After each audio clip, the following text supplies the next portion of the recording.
Justin Bieber's flaccid penis. I mean, it's not Zac Efron, but okay. So hey everyone, it's Peter with this week's Dongs. And let's start with how to get away with murder. First, can I say that, can I be her husband's type? Because when her husband showed up, I was like, damn!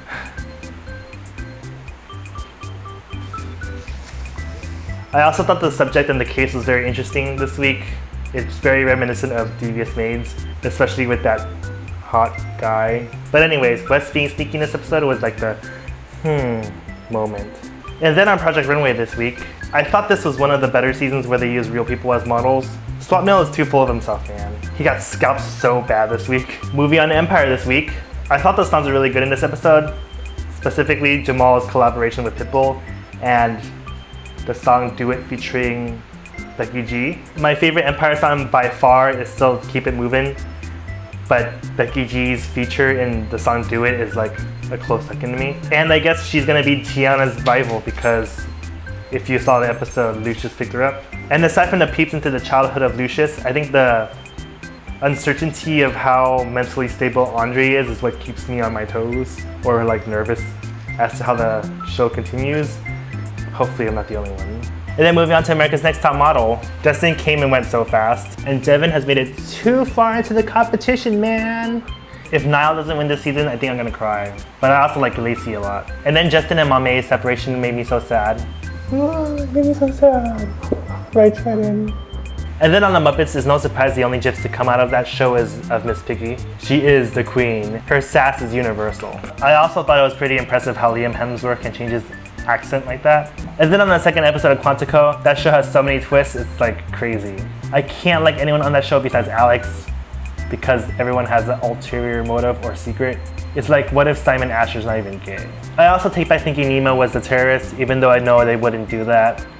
It would be like racial profiling. But I guess the biggest show this week would be American Horror Story. Although Matt Bomer was in it and Lady Gaga helped the show achieve like record viewership, that show is not my cup of tea. I'm a pretty huge chicken when it comes to that show, so I'd rather fill myself with humor and daydreams opposed to like fear and anxiety. So yeah, scary movies aren't exactly my thing. Well, moving on to comic books this week, Midnighter #5 came out.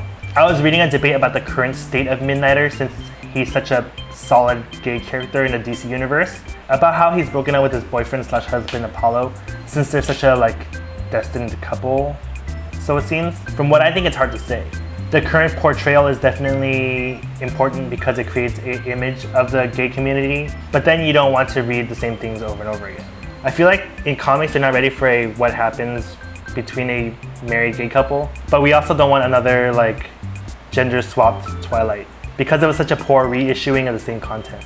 As for the issue itself, the Grayson and Midnighter team continues, but I wasn't as interested in this issue as I was in the previous one. I felt like the humor was more dry in this one and the scenes of his personal life were unnecessary besides telling the time frame that it was Thanksgiving.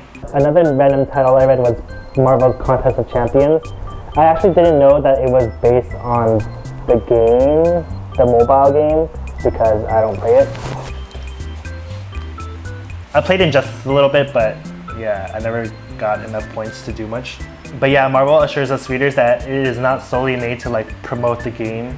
I'm actually not done reading the comic itself. I was more intrigued to find that the character White Fox was in it or featured in it. So I basically got it to read her parts. And if you didn't know, White Fox is Marvel's South Korean character, and she's based off of the mythological nine-tailed fox, or otherwise known as the Gumiho. But if you're expecting a long background behind her, her intro is only 2 pages long, so it's not really worth the read if you just want to read for her. But if you want to read more on White Fox, there's actually a Korean webtoon by Marvel called Avengers Electric Rain, and it's in Korean, but it's easily findable in English. But I really hate how like those cartoons are so like long vertically.